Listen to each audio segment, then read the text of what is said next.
Hey everybody, happy Monday.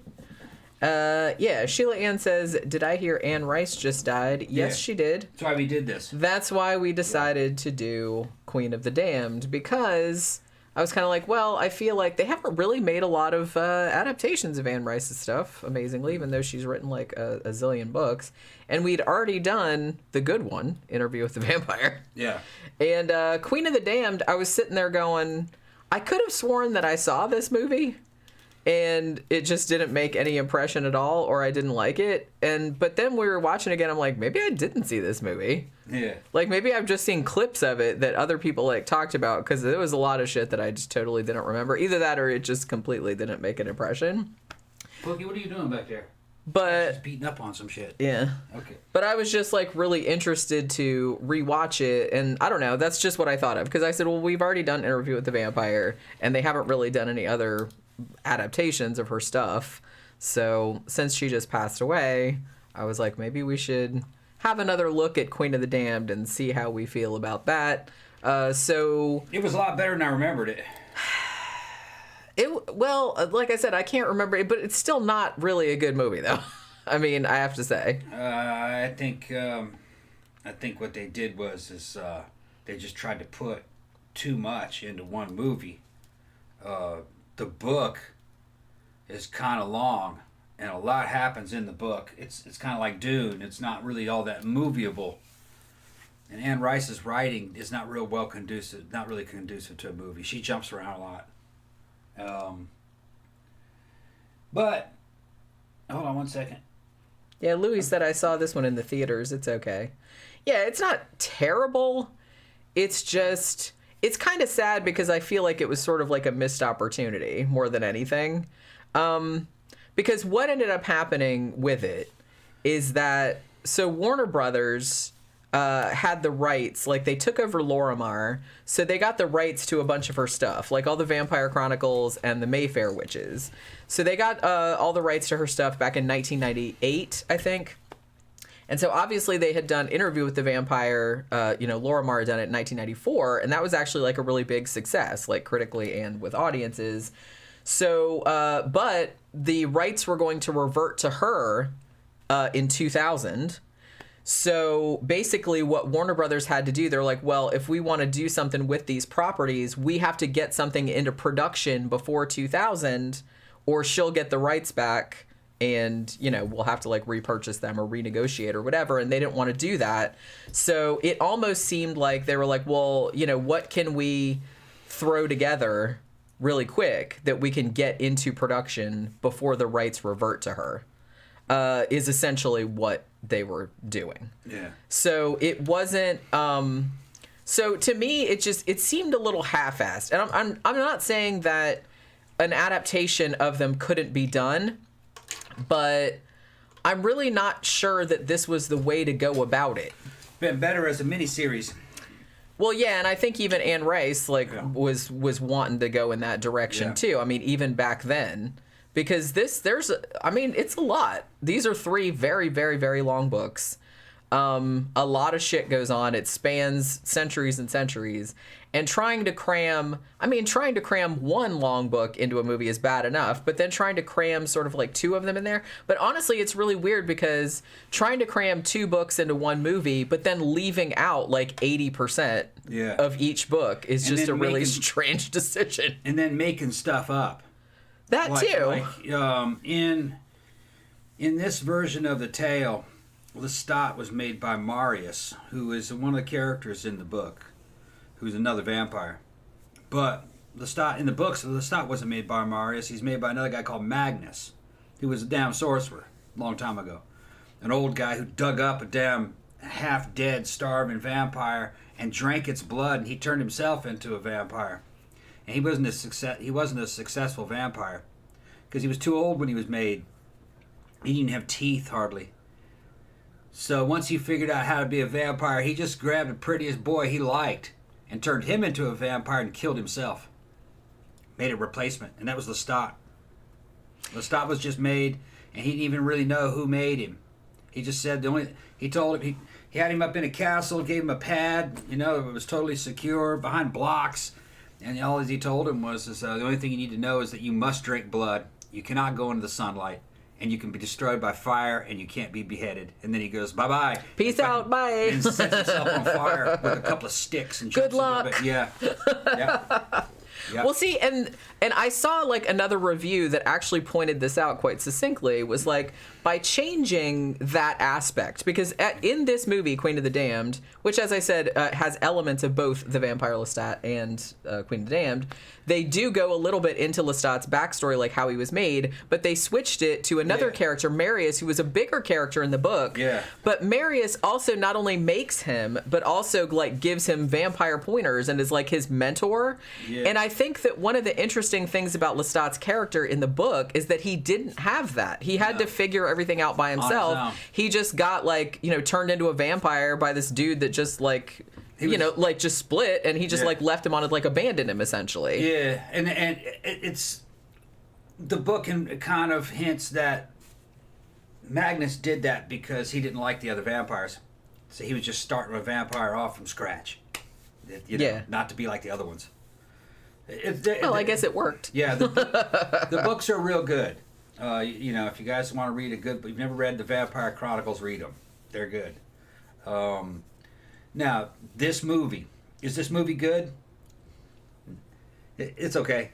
It's okay. It is not the book. It's got a good soundtrack, especially for the time. Kind of goth-inspired metal. Well, it's new metal. New metal is what it is. There's some Marilyn Manson in it.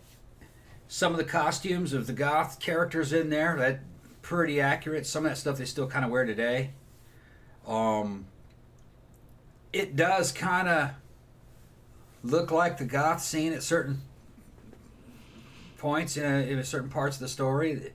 It is kind of a time capsule, though, in other ways.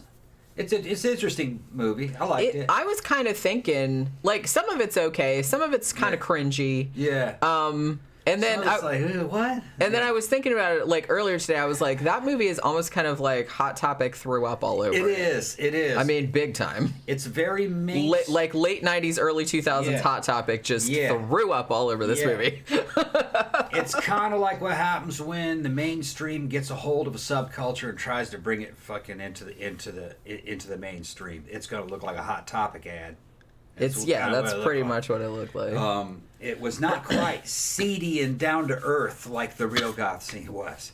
Well, and another thing too is that the parts of the Vampire Lestat that they used, which was essentially the framing story of him waking up, like hearing a band playing and being like, hey, that sounds pretty awesome. And then he wakes up and decides to be a rock star. Yeah. As I said, Vampire Lestat, that was pretty much just the framing story. It was more kind of like going back in time and like doing other shit, but that was the framing story. But in the book, he wakes up in the 80s. Yeah. So by jumping it forward to 2000, 2001, and so having to kind of change the whole dynamic from 80s rock star to new metal person. Yeah. I'm not sure it really translated all that well. Now, I don't know if translated well was the word, but it gives a totally different like vibe or totally different feeling to it. Another thing that didn't translate well is that there's a big fight scene that happens in the book, and it happens at a rock concert. That works in a book, but when you actually see that portrayed in a film, it doesn't look real. It was very silly. Real silly. Well, and I think the goths are in the damn crowd watching this fight between vampires happen, and they just think it's part of the show. And it's just, you're like, come on, no way. And it's just like, these people are centuries, these guys they're old, you know what I mean? They've been around for centuries, and they're worried about rock music and shit. Or at least Lestat is. I don't think he really would have given a shit with the background of this story. But, this is Anne Rice talking. This is her fantasy guys, these fucking vampires. Well, I couldn't remember because it's been a long time since I read the book. So I actually just went through and read like quick plot synopsis so I could remember like what had been left out a shit ton. Also, I think I've mentioned it before, but Dominic Noble has a really good channel, and he did book to movie adaptation on Queen of the Damned, and and all the shit that was left out is just alarming. There's like tons and tons of huge masses of plot points, like numbers of characters. The order that things happened is wrong too. But what I was going to say was that I think that even though the attack by the vampires happens on stage in the movie, I think it did happen at a concert in the book, but I think it happened while he was on the way out. I don't think it happened like in front of a crowd. Okay. Please correct me if I'm wrong. So long, because it's been so long since I've read it. But I don't think it happened the way it happens in the movie. Because in the movie, it looks very goofy. Yeah. You know what I mean? It's just kind of a very, very goofy scene. And then, you know, Akasha, the Queen of the Damned, like comes in and like... Yeah. And like whisks him away, like. Whoosh, She's played by Aaliyah. Aaliyah, yeah. She's a singer who got killed, I think, in a car wreck. Plane crash. It was a plane crash. It was her. They were actually flying to or from the Bahamas. Like she had just shot a video. Yeah. She looks great in this too. She looks great in it. She does a good job with the material she was given. You know, but is that the way I imagined Akasha from the book? Kinda. Yeah. Yeah. I will say that Stuart Townsend, who plays Lestat in this, he's an Irish actor. He looks more like what I pictured when I read the book. Yeah. A little bit more, but he's not as, and I can't believe. Not as fluid. I can't believe I'm saying this. Yeah. But he's not as charismatic as Tom Cruise. Nope. I'm telling you, man, I fucking defend Cruise. I defend Tom when Tom does a good fucking job on a damn movie. I think Tom, even though he was way too old for the role of Lestat was actually supposed to be 16 or 17. Yeah, he was like a late teenager when he got turned into a vampire. But still, Lestat Tom actually brought Lestat to life. Lestat was an arrogant fucking prick, all right, but he was charismatic. He was likable, and he was also kind of vulnerable. But he hid it, and Tom nailed it. I think Tom did a good job. He did, actually. He nailed it. And another thing is that Lestat was real easy around mortal women. And Tom comes across that way in that movie. This dude, not so much. He almost feels like he's uncomfortable around these girls that are getting ready to fucking suck his cock. That's kind of another thing I wanted to address too, because I kind of feel like, I mean, I saw a couple of the reviews of this that were like, this movie essentially straight washes the character, because in the books that was a homoerotic feast for, you know what I mean? Lestat was not portrayed as gay, but he was pretty much, all his great loves were men, and so there was a lot of like hot man on man action.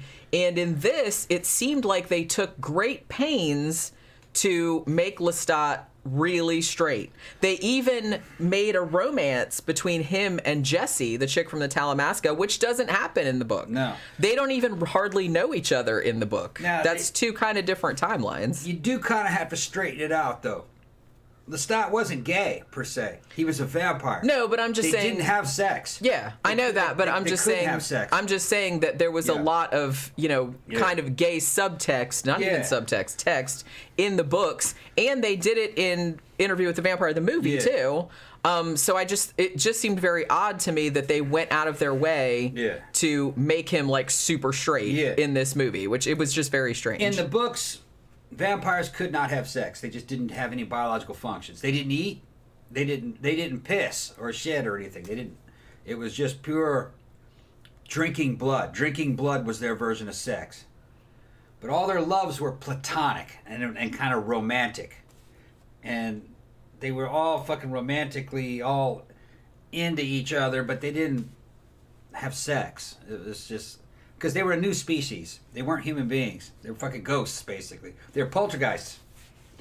Which, that's a wild story, well, you find that out later in Lasher. They're all kind of infested with a single poltergeist. I hate when that happens. What's that? I hate when that happens. Yeah. and it gave them psychic abilities, and they could do stuff. And a bunch of shit happens out of order in the movie, like Akasha wakes up because she hears Lestat playing a violin in front of her, but that's not how I remembered it. She woke up because she heard him playing on the radio, because they could hear radio waves. See, maybe I can't remember. They could be laying in a damn grave. I thought it was violin, but maybe like I said, it's been such a long time. I thought she heard him on the radio, if I remember correctly, because they could be laying in a tomb, sleeping for centuries, but they could hear what was going on around them, like in their subconscious. It was kind of like a dream, and Lestat was down in there for what? He spent the 1700s all the way into the 1980s just laying in a damn grave, kind of sleeping and listening to the radio. Yeah. And listening through all the radio bands.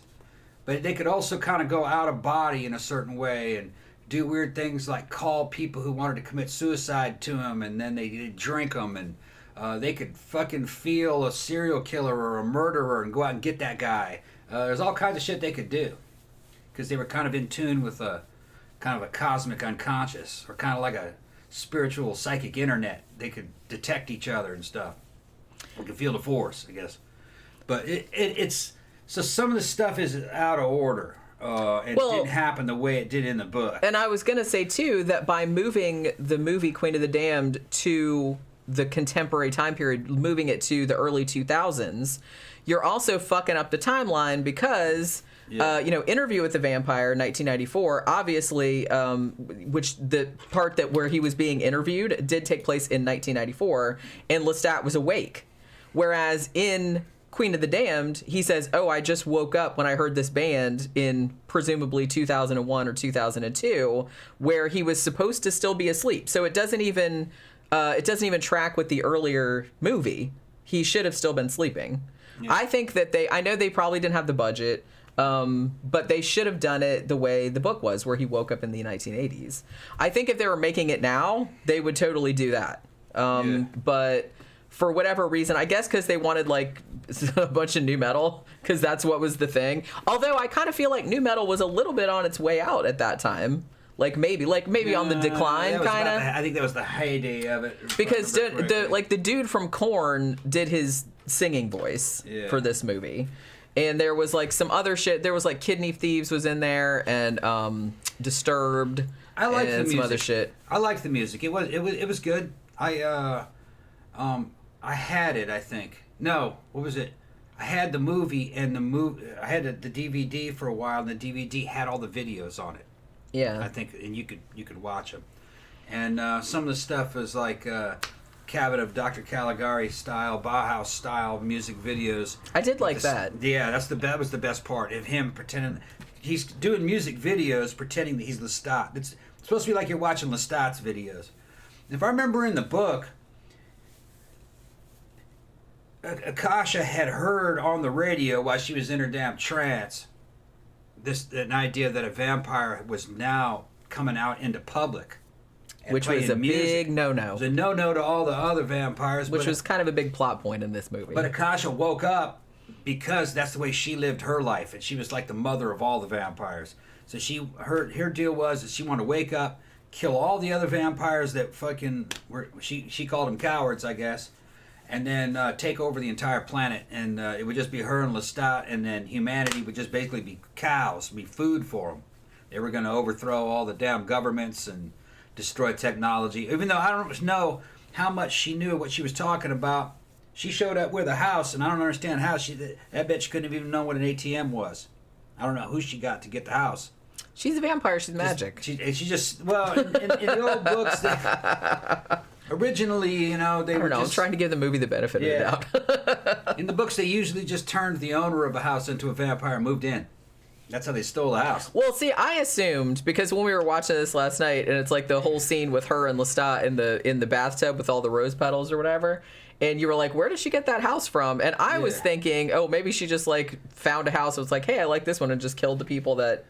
Just ate the people that lived there, island. Or burned them up, because her thing, Aaliyah's thing, or Queen of the Damned's thing, Akasha rather, she could just kind of go like that, and like you'd fucking spontaneously combust. If you were a weak vampire. Yeah, well, she could do that to humans too, right? No, just vampires, I think. Did she? She could pick up him and throw him, but she just waved her hand on a vampire and turned it into dust unless it could fight it. Remember, because Lestat fought it back, but he had a whole lot of her blood that he drank. Yeah, well, because she offered it to him when he went down there and woke her up with the violin. Yeah, because there were statues, I don't know, because I don't know, like, it's not really explained in the movie. Why they're statues. One thing that I said, I think that like after we watched the movie, I was like, if you had not read the books, you wouldn't understand this movie would be incomprehensible. Yeah. Well, largely incomprehensible. Pretty much. Because, and honestly, the two books, like I said, and they're really long. This probably uses 10 to 20% of the Vampire Lestat, mostly the framing story about him being a rock star, and then it uses some of the stuff Wait, was the stuff about Jesse and the Talamasca, was that in Vampire Lestat or Queen of the Damned? I think it was in Vampire Lestat. See, that's the thing. I can't remember. In this book kind of bleeds over it from other books. This is more than one book. Yeah, it's 2 books. That's what I just said. Yeah. But yes, and Queen of the Damned was more about Akasha and what was the king's name? Enkill? Yeah, some stuff that happened back in something like that. Egypt. Like, so a bunch of that took place in ancient Egypt. Yeah. And was kind of talking about her shit and how that happened and how they ended up being like these statues that Marius was watching over. Like down in this tomb or whatever. So that kind of went into that. Whereas this story takes place entirely in the modern day or the contemporary time when the movie was made. And they just do a couple of flashbacks, like I said, to Lestat being made by a completely different person. Doesn't really go. And another thing that's weird is that David Talbot is in the movie, like from the Talamasca.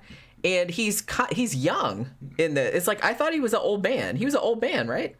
Yeah, he was an old man. I thought he was an old man, and so 70s. So the whole time, so I'm watching the Talamasca scenes, and Jesse calls him David. I'm like, wait a second, that's not David. David's an old dude.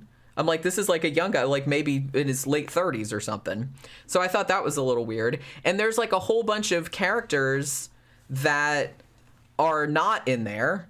And then there are characters that are in there, but you wouldn't know who they were unless you looked at the credits. Like Armand is in there, but you wouldn't know it was Armand because he's never referred to as Armand. He's like in that one scene at the end, like with all those, with Maharat and all them. Yeah.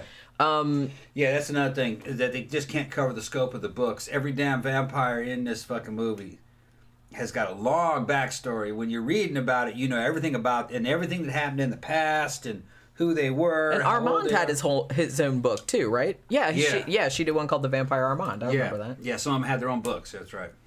I had forgotten all about and that. They're all good. They're all pretty good. I think I read all of them and I read all the Mayfair Witches ones too. I think over time, like I don't remember a lot of the lore and stuff because it's been a long time since I've read them. Best one was Interview with the Vampire. Vampire Lestat, Queen of the Damned, Memnoch the Devil was good.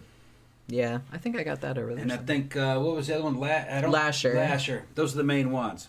Lasher was the one about the poltergeist, like how vampires came into existence. Yeah. I don't remember. I remember I read The Vampire Armand, and I liked that one. I didn't like any of them as much as I liked the first 3. Yeah. And, I mean, of the first 3... Interview with the Vampire and Vampire Lestat were my favorite. Once it started going into Queen of the Damned and started going into that stuff, I started kind of losing interest, but I still read them. I mean, those first 2 were just so good. Once it started being about characters other than Lestat and Louis, I was just kind of like, meh. And it wasn't like Louis wasn't even in this movie. No, like Lestat did not mention him. He was not referred to, which I thought was a little strange. Yeah, because in the real in the book, he was like all over it. Yeah, that's what I thought. He was showing up and stuff. There's a bunch of stuff happening. Well, there was I mean, Lestat and Louis had like a really a very close, complicated relationship for a very, very long time. Yeah. So it seemed really weird that he wouldn't at least like refer to him. You know what I'm saying? But yeah, so there were a lot of characters, because like I said, there's a really good video where he points out like all the stuff that was left out, but they leave out like just so many characters and just so many plot points. It's it's crazy. Lestat never mentions Claudia. Yeah, and Claudia was a little girl they made into a vampire. She got burned up by some other badass vampires that were fucking in a damn French fucking acting troupe. That was some weird shit that happened there, because she was too little, and we're supposed to be making little kids. Yeah, and even in the movie Interview with the Vampire, and that's what's weird. It's like, even if you were kind of shooting for this movie, like I said, it seemed like Warner Brothers just made this so they could retain the rights. Yeah. You know what I'm saying? Because they didn't want the rights going back to her. So it seemed like they kind of half-assed it a little bit. Yeah. But it doesn't even, it's not even in continuity with the 1994 movie. Yeah. Like it doesn't bring up Louis, it doesn't bring up Claudia, it doesn't bring up any of that stuff. And Claudia, she died at the end of Interview with the Vampire. Spoiler alert. But she got killed. But I think her ghost like turns up in Vampire Lestat, right? And she's mentioned all the times. I think her ghost turns up. I thought it did. Something like that, or they think they see her ghost. That's a good thing about the series is that things would be mentioned and never really resolved. Like in I think it was Vampire Lestat, when he was a young vampire back in the honky motherland, he thought he was the only vampire. One time in his mind, he heard that there was some kind of a creature that he thought was a vampire. When he ran over there to go see what it was miles away out in the forest. When he found it, it was just walking along a mindless corpse. He destroyed it. Never answered what that was. And like he found a zombie. Yeah. I guess. Or a vampire that was so old it was... But no, it must have been a zombie. But it was never answered what that was. You don't remember that part, do you? I sort of do. Yeah, he thought that he might have been the only vampire like he was. He thought that's the way a vampire, most vampires might have been. But what he described was a zombie. A bunch of weird shit happens in the books. They're good though. The books are good, much better than this. Although look, I remember this thing looking really cheap. The version we saw, maybe I don't know if it was remastered. It was free. We saw it on Tubi. Yeah. It's worth watching. It looked a lot better than I remembered it. The CGI was not as annoying as I remembered it. Although Dermot just said Queen of the Damned was full of CGI, which was all the rage back then, but which now dates the movie, bit like the Underworld movies. I didn't love the vampire flying effect. That didn't really look that good. Yeah, they flew in the book, though. They levitated. Some of them could fly. Yeah, well, how strong they were. Vampire power. Yeah, vampire powers. You were a new vampire. You couldn't fly. That was like some shit that you got like after you were around. You had to drink a lot of damn blood and had to be real old. Now here's another thing: is that they never explained why Akasha and her king were statues, and it was the book. The book explains it. Yeah. If you got old enough and drank enough blood, you would eventually just start to get real solid and hard, and you'd fucking start pulling away from reality. You'd kind of go into an out-of-body type state, and the vampire would kind of, to protect itself, grow a hard skin that was as hard as rock. A human couldn't do anything to it, and it would just be frozen there. But they were kind of like in an out-of-body state, like a meditative state.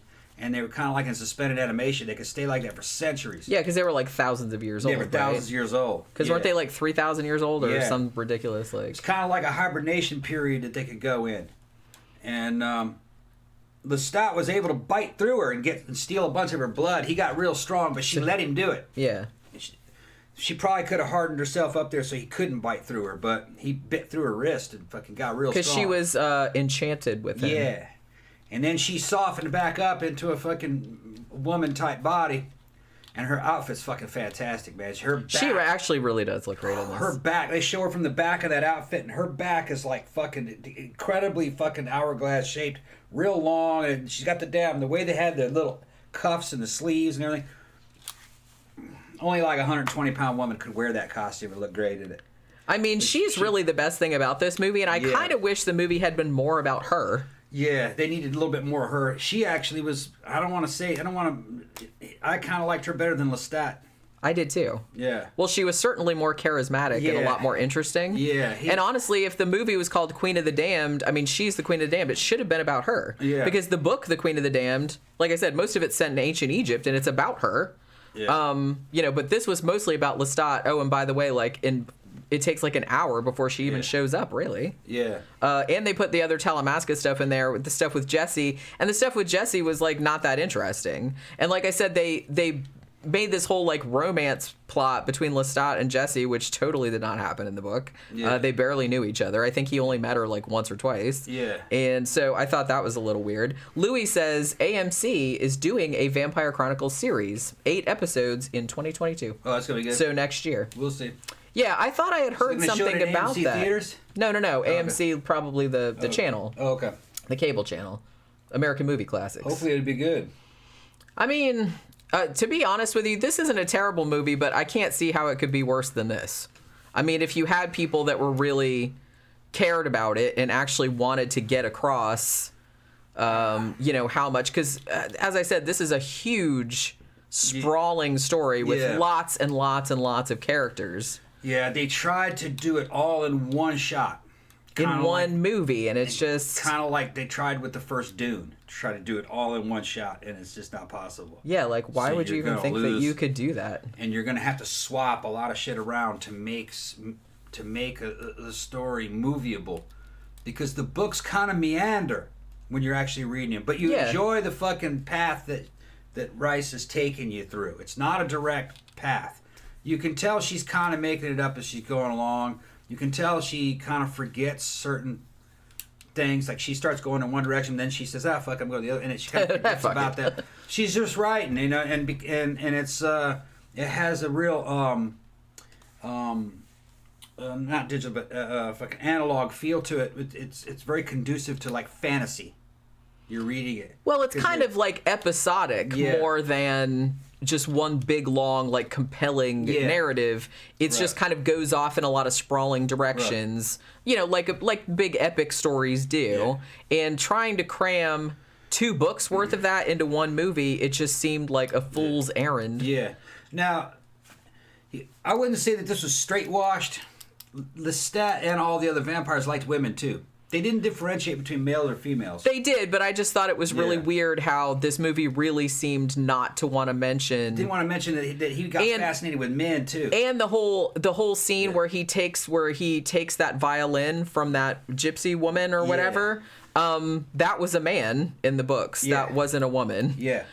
So why they changed that, I'm not really sure, but they did change a lot of stuff from the book. That a vampire would just see a human being and start getting fascinated with him. They just thought they were like another species, and they would just start thinking about who they were in their lives and want to drink their fucking blood, and would kind of fall in love with them, but then kill them. It was a weird thing. Or sometimes they'd hate them and kill them, just depending on who it was. Some vampires they could kind of read minds or read souls. You know, they could tell what kind of a person you were. They could see parts of your past, and they could tell what you were thinking. So some vampires hunted out killers. That's what they liked. They liked to eat those. Some of them liked real pure people and children and shit, just depending on who they were. So they were kind of, didn't matter if they were male or female. They kind of got into it in a different way. They didn't have sex though. There was no, and I'm not even sure there was love. I think. Yeah. But it didn't have anything to do with anybody's gender. Right. Well, but they had like sort of human-esque emotions. Yeah, they get romantic about shit. Well, and I mean, look at, you know, and they even put this in the movie Interview with the Vampire. Yeah. Look how Lestat and Louis became parents to Claudia, who in the books, I don't know if you guys knew this, in the movie she was, you know, maybe 12 years old. In the book, she's 6. Yeah, she's a lot smaller. So, which I'm kind of glad they didn't put that in the movie, because that would have been a little creepy. It's a little bitty Kristen Dunst, and she did a great job in that movie.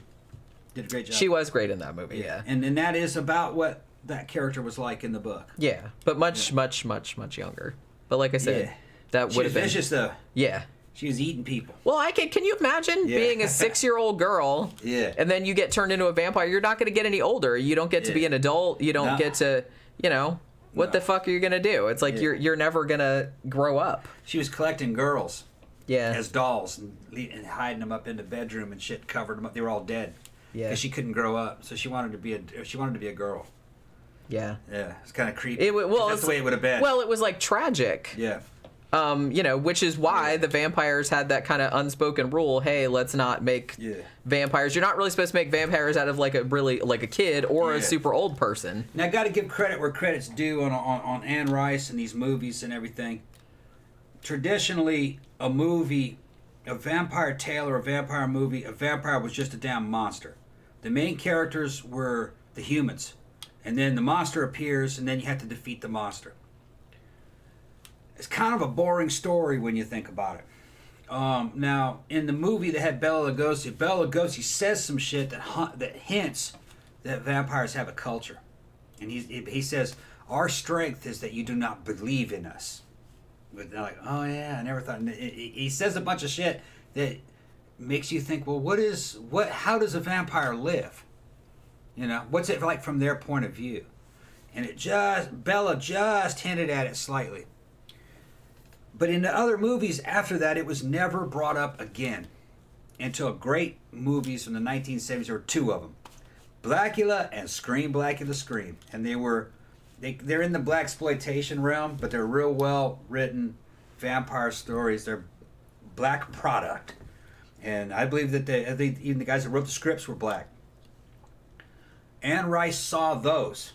And from that's where she got the Vampire Chronicles ideas. Because those movies actually tell the tale from the vampire's point of view. Yeah. And like, how does damn Mama Waldy, how does he live? And how does he live with himself? Mama Waldy was kind of like Louis in a certain way. He was a self-hating vampire. Well, he was turned into one against his will. He was turned into a vampire against his will, and he was turned into a vampire because he tried to stop slavery. And when you become a vampire, you're basically becoming a slaver. Because vampires create slaves. That when they create another vampire, they're basically creating slaves. Because they serve him. He's a master vampire. So he's being forced into something he doesn't want to be. And that is Anne Ricean to the fucking nth degree. That's like some shit Anne Rice. And Anne Rice said, yeah, I'm going to go that way. Vampires, some of them don't want to be vampires. How do they live? Because even in Scream, Black the Scream, he turns... Mama Waldy turns this black dude into a vampire, and he goes, oh man, look at me. And he's all dressed up, and he looks in the mirror and goes, man, I can't see myself. I can't even see. He goes, no. And he goes, come on, let's go out. He goes, what, you think you're going to go out and have fun? He goes, yeah. He goes, no, you'll stay right here. And he goes, what do you mean we're not going to go out? And he goes, no, you'll go out there, and they will come here, and they will kill us all. And he goes, so I can't even go outside? And he goes, yes, you will obey me. I'm your master. And he goes, so I'm a slave? And he goes, yes. Well, I mean... And I saw the fucking YouTube version, rented it, and they cut that scene out. Which that was one of the things that fucking made Anne Rice so great. It was like, yeah, vampires make slaves out of other people. That's what it is. It's an analogy for slavery. Well, and that was another plot point that was addressed. And it was addressed in the movie, too, at Queen of the Damned, is that the vampires were, they wanted to keep in the shadows, obviously, so they could have this sort of, like, demi-monde, if you want to call it that, where people wouldn't come and, like, fucking burn them up or cut their heads off or whatever. And Lestat very, very, blatantly kind of just spit in the face of that. He's like, I'm going to be a world famous rock star. I'm going to tell everybody that I'm a real vampire. Although, probably most people wouldn't believe you. They would just think it was a shtick or whatever. But he's like, I'm just going to tell everybody. And he's like, yeah. And he's basically like, come at me, bro. Yeah. Like to all the other vampires, come get me because you're all like cowards for not coming out into public. So they kind of address that in this one too. So like, I like that you brought up that Anne Rice was probably, there's like a lot of vampire lore in the books and stuff, like traditional vampire lore, but probably that was the closest analog prior to the books coming out would have been the Blackula movies. Yeah. Because that, like you said, showed the vampire. And I'm not saying that, the Dracula movies and stuff didn't show, some of them showed, Dracula as a more sympathetic figure, or at least like not as monstrous as he was in the book.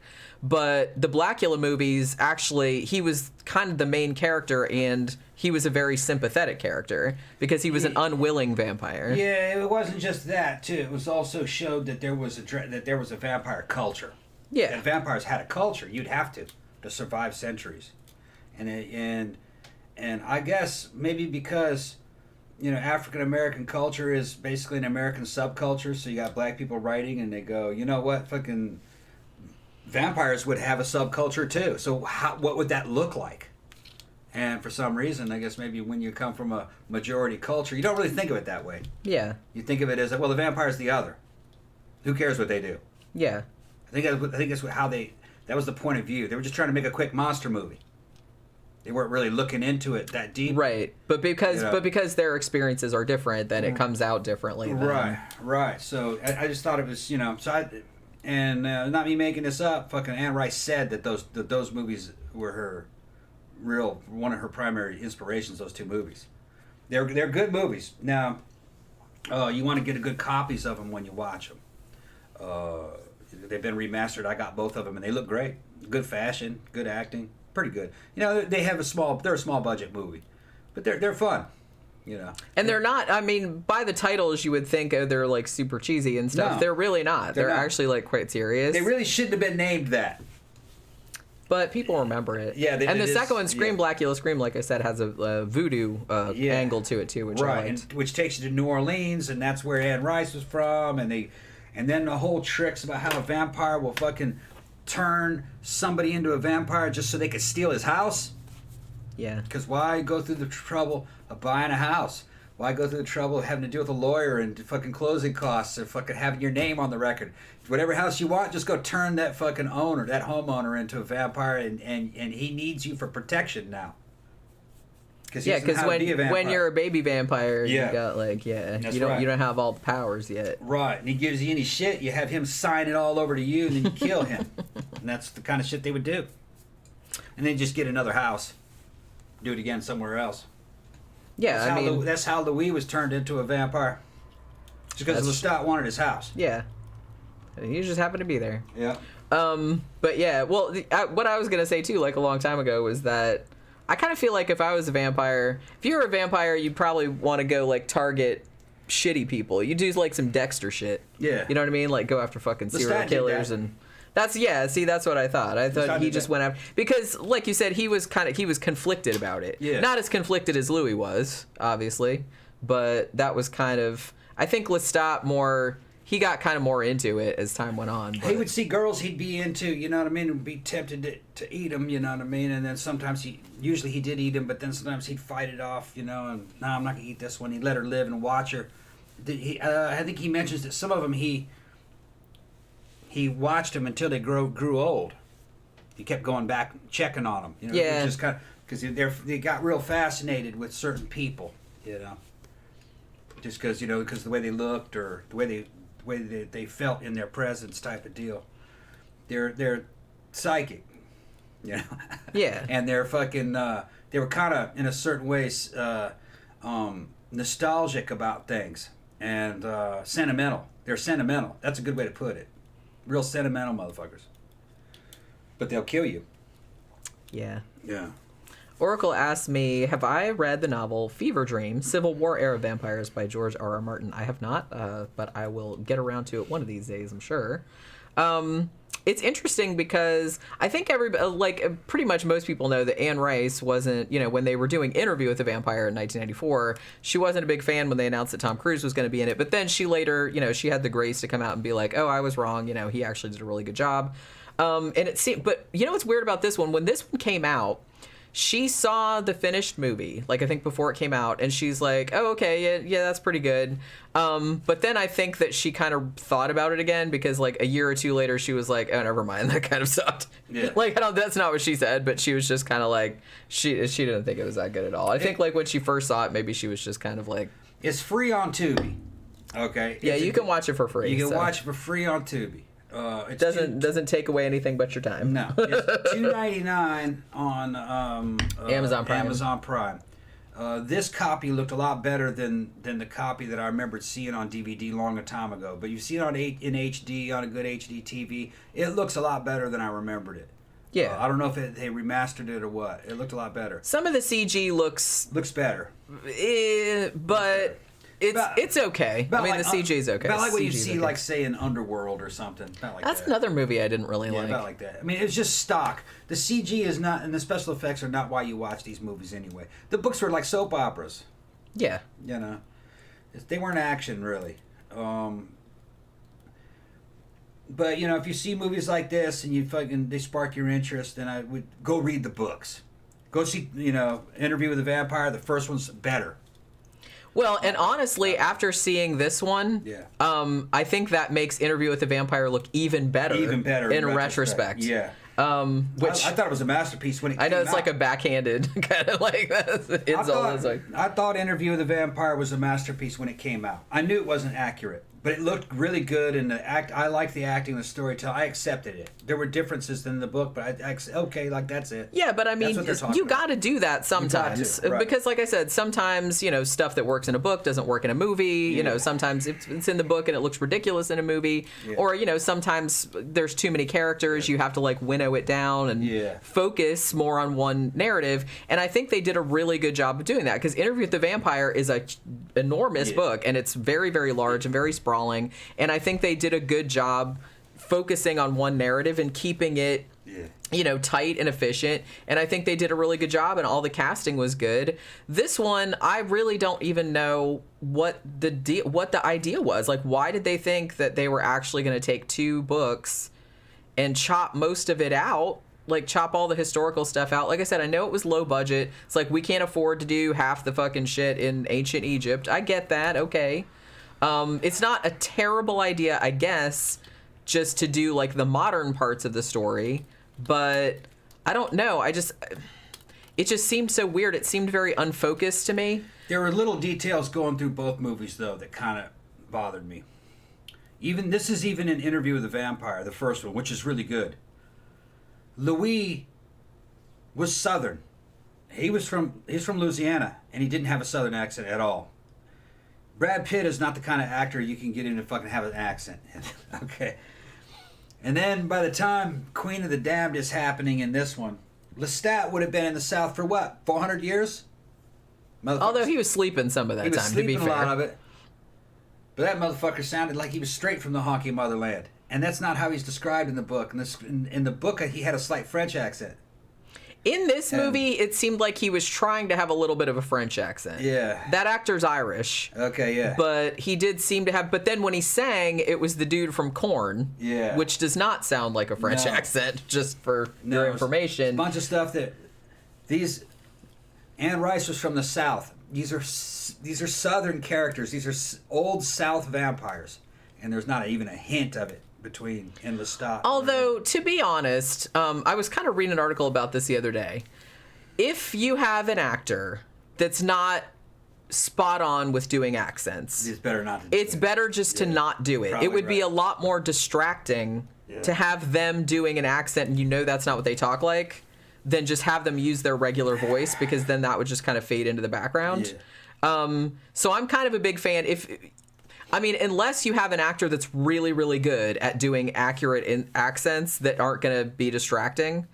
And as long as it's not like some big, huge superstar and what their voice really sounds like, and that's going to be distracting, I kind of feel like maybe they should just stick with their regular voices instead of trying to do an accent that they're maybe not going to do that well. Yeah, I think it would have been better to find guys that fucking actually could do it. Well, in a perfect world, if you were actually going to do an accurate book thing, they're like, well, let's get somebody that actually talks like that.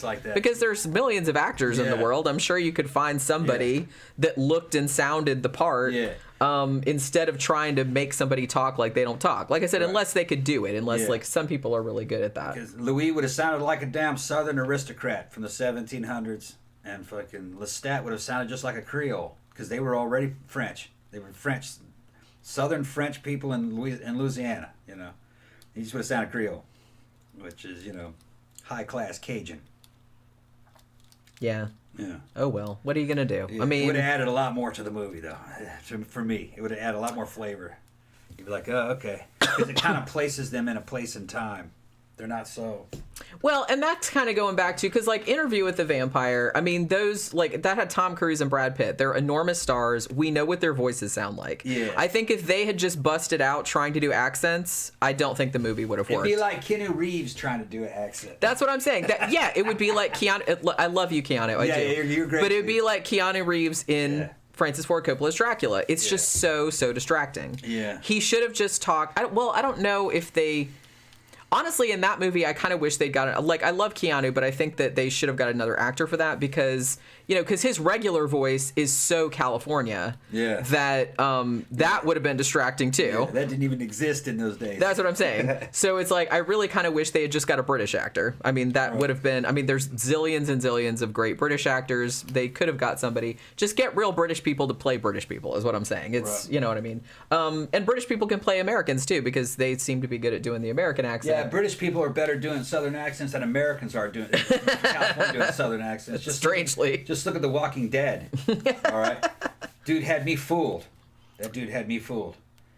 Now you put him next to fucking the dude who played Merle. What's his name? Michael Rooker. Michael Rooker. Fucking Rooker's fucking. That's my homeboy there. That's the way it sounds. Yeah, that's the way it sounds. Dermot says Winona Ryder's accent wasn't great either. Yeah, No. Hers wasn't great. It didn't stick out to me as much. Yeah. But honestly, with Winona, I wish she had just talked like she normally talks. Yeah. It would have been a lot less distracting. It's just too distracting when you have people that don't nail the accent, or that are so famous you know what their voice really sounds like. And to me, that's just distracting because I know that's not what they sound like. So the whole time I'm watching the movie going, I wonder if they're going to mess this accent up. And it's like, and I'm not paying attention to the movie then. You know what I mean?